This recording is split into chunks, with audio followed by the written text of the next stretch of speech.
আমরা এখন একটি লগ ইন ফর্ম বানানোর জন্য চেষ্টা করব। আমরা এতক্ষণ পর্যন্ত যা যা শিখছি তা দিয়ে একটি খুব সুন্দর লগ ইন ফর্ম বানানো যায়। খুবই সিম্পল একটি লগ ইন ফর্ম বানানো যায়। এরকম একটা লগ ইন ফর্ম বানাবো আমরা, যেখানে প্রথমে একটা লগ ইন ফর্ম লেখা থাকবে, তারপর একটা দাগ দেওয়া থাকবে স্টার দিয়ে। এখানে হচ্ছে মোস্ট প্রবাবলি 15টা স্টার আছে। আর এরপর হচ্ছে আমরা একটা ইউজার নেম ইনপুট নিব, পাসওয়ার্ড ইনপুট নিব, এবং যদি ইউজার নেম এবং পাসওয়ার্ডটা সঠিক হয় শুধুমাত্র তাহলে সে দেখাবে যে your log in is successful, এই মেসেজটা দেখাবে। যদি ইউজার নেম অথবা পাসওয়ার্ড সঠিক না হয় তাহলে দেখাবে যে ইউর লগ ইন ফেইল্ড। এইটুকু কাজ হচ্ছে আমাদের আজকের প্রজেক্টের। সো এটা কিভাবে করব, ফার্স্টে আমরা লগ ইন ফর্মের যে ব্যাপারটা এটা নিয়ে কাজ করে ফেলি। যে প্রিন্ট, সে হচ্ছে লগ ইন ফর্ম, এই লেখাটা সে প্রিন্ট করবে। তো দেখেন এই যে লগ ইন ফর্মটা হচ্ছে আমার প্রিন্ট হয়ে গেল। ঠিক আছে, এখন নিচের স্টার গুলো প্রিন্ট করা লাগবে। স্টার গুলো প্রিন্ট করার জন্য আমরা হচ্ছে প্রিন্ট করলাম স্টার। কয়টা স্টার? 15টা স্টার। এই কারণে 15 দিয়ে গুণ দিয়েছি, তাহলে 15টা স্টার এখানে তৈরি হয়ে যাবে। তাহলে দেখেন এই যে 15টা স্টার তৈরি হয়ে গেছে এখানে। ওকে, এরপরে আমাকে বলছে ইউজার নেম ইনপুট নাও। তো এই যে ইনপুট নিচ্ছি আমি ইউজার নেম, ইনপুট কিভাবে নেয়? ইনপুট দিয়ে, তাই না? ইনপুট দিয়ে ইউজার নেম ইনপুট নিব, যে এন্টার ইউজার নেম, তাই না? Enter user name.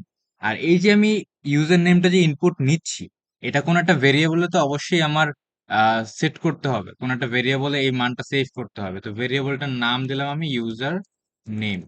ঠিক আছে, ইউজার নেম এটা হচ্ছে এই ইনপুটের সাহায্যে এখানে ক্লিক করে আমি যা ইনপুট দিব এই জায়গাটাতে, সেই ইনপুটটা আমার ইউজার নেম ভেরিয়েবলে গিয়ে সেভ হবে। ঠিক আছে, তাহলে আমি কিন্তু ইউজার নেমটা ইনপুট নিয়ে ফেলছি। এখন আমার পাসওয়ার্ড ইনপুট নেওয়া লাগবে। তো ওইটার জন্য আমার একটা ভেরিয়েবল ডিক্লেয়ার করা উচিত। তো আমি লিখলাম পাসওয়ার্ড সমান ইনপুট এন্টার পাসওয়ার্ড। ঠিক আছে, এটা দিয়ে দিলাম। এখন অবশ্যই আমার একটা কম্পিউটারের ভিতরে ইউজার নেম অথবা পাসওয়ার্ড পূর্বে থেকে সেভ করা থাকে। আপনি যখন প্রথমবার সাইন আপ করছেন তখন কিন্তু প্রথমবার একটা ইউজার নেম এবং পাসওয়ার্ড সেট করছেন, সেটা কিন্তু কম্পিউটারের কাছে সেভ করা থাকে। তা আমরা ভিতর থেকে কম্পিউটারের ভিতরে সেভ করা আছে আমার একটা ইউজার নেম সেভড। হ্যাঁ, সেভ করা আছে কম্পিউটারে অলরেডি। এমন একটা ইউজার নেম আমরা দিয়ে দিব। সাপোজ আমার ইউজার নেম হচ্ছে, আমি দিয়ে দিলাম যে এম শরীয়ত। ঠিক আছে, ওকে। আর পাসওয়ার্ড কি দিব? পাসওয়ার্ড সেভড, যেটা কম্পিউটারে সেভ করা আছে সেটা দেওয়া আছে, সাপোজ যে এরকম দেওয়া আছে যে UBXT7N9, এরকম দেওয়া আছে। ঠিক আছে, আরেকটা দিয়ে দিই, না এত, এরকম দিয়ে দিই। এটা হচ্ছে আমার সাপোজ পাসওয়ার্ড, যেটা কম্পিউটারে সেভ করা আছে। এখন এগুলো তো আমি ইনপুট নিব। ইনপুট নেওয়ার পর যদি আমার ইউজার ইনপুট ওই আগের সেভ করা ডাটার সাথে মিলে, শুধুমাত্র তখনই কি হবে, আমার বলবো যে লগ ইন সাকসেসফুল, তাই না? তো এই যে আমি কিছু শর্ত আরোপ করতেছি, এটা কিভাবে করা যায়? ইফ এলস কন্ডিশনের মাধ্যমে, তাই না? If user name equals to user name saved. ঠিক আছে, আমি ইনপুটে যে ইউজার নেমটা নিচ্ছি সেটা যদি আমার সেভ করা ইউজার নেমের সমান হয়, and password equals to password saved, এই দুইটা শর্ত যদি সমান হয়, মানে ইউজার নেম সেভ করাটার সমান হয় এবং পাসওয়ার্ডটাও সেভ করাটার সমান হয়, শুধুমাত্র তখনই কি হবে? Print log in successful. Okay, যদি এটা না হয় তাহলে কি হবে? Else print try again. ঠিক আছে, এইটাই হচ্ছে আমাদের কোড। আমরা যদি রান করি তাহলে দেখেন ফার্স্টে বলতেছে যে এন্টার ইউজার নেম, আমি দিলাম কে এম শরীয়ত। আর এরপর বললাম আমি পাসওয়ার্ড দাও, পাসওয়ার্ড আমি দিলাম UBXT79 এরকম।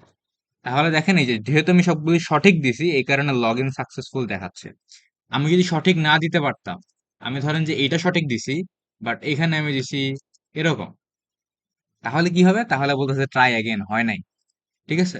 আমি যদি দুইটাই ভুল দিতাম, ঠিক আছে, আর আইটি এখানে যদি দিতাম এরকম, তাহলে কি হতো? তাহলেও আমার বলতো ট্রাই অ্যাগেন। এর মিনিং কি? মিনিং হচ্ছে আমার এই শর্তটাও পূরণ করতে হবে, যে ইউজার নেম আগের ইউজার নেমের সমান এবং পাসওয়ার্ড আগের পাসওয়ার্ডের সমান। দুইটা শর্তই যখন পূরণ করবে তখনই শুধুমাত্র লগ ইন সাকসেসফুল হবে। না হলে কিন্তু আমার লগ ইন সাকসেসফুল হবে না এবং আমাকে বলবে ট্রাই অ্যাগেইন। ওকে, সো এইভাবে হচ্ছে আমার একটা লগ ইন ফর্ম কাজ করে। এখানে চাইলে আমরা একটা এডিশনাল চেঞ্জ করতে পারি, সেটা হচ্ছে ইউজার নেমটা আমরা চাইলে কি করতে পারি, এই যে আমরা সবই তো আমরা এভাবে সেট করছি। এখন ধরেন যে কেউ ইউজার নেম সে এটাই দিল, মানে এটাই দিল, বাট সে কোনো একটা জিনিস এখানে কি করলো, কি এটা বড় হাতের দিয়ে ফেললো, এটা কিন্তু হয় মাঝে মধ্যে, তাই না? আমরা চাইছি যে সে যদি বড় হাতেরও দেয়, তাহলে যাতে সেটা সবগুলো ছোট হাতেরই হয়ে যায়। এটা করার জন্য যা করা লাগবে তা হচ্ছে লোয়ার কেসে নেওয়া, সবকিছুকে লোয়ার কেসে নিয়ে যেতে হবে। ঠিক আছে, আমি ইনপুট যেটা নিলাম, এই যে ইনপুট যেটা নিচ্ছি ইউজার নেম, এটা হবে user name dot lower. Dot lower মেথডটা যেটা করে সেটা হচ্ছে আপনি যাই ইনপুট দিবেন সেগুলোকে লোয়ার কেসে নিয়ে যাবে। আমি যদি একটা উদাহরণ দেখাই আপনাদেরকে, যে নেম হচ্ছে শরীয়ত দেওয়া, ঠিক আছে, নেম শরীয়ত দেওয়া, তাহলে নেম ডট লোয়ার যেটা করবে সেটা হচ্ছে এখানে দেখেন, নেম ডট লোয়ার যেটা করেছে সেটা হচ্ছে এই যে সবগুলোকে লোয়ার কেসে বানায় দিয়েছে, সবগুলোকে ছোট হাতের অক্ষর বানায় দিয়েছে। ঠিক আছে, আপনি যদি এখানেও কিছু একটা দেন তাহলে কি সে সবগুলোকে লোয়ার কেসেরই বানাবে। ওকে, সেই সবগুলোকেই লোয়ার কেস বানায় দিবে।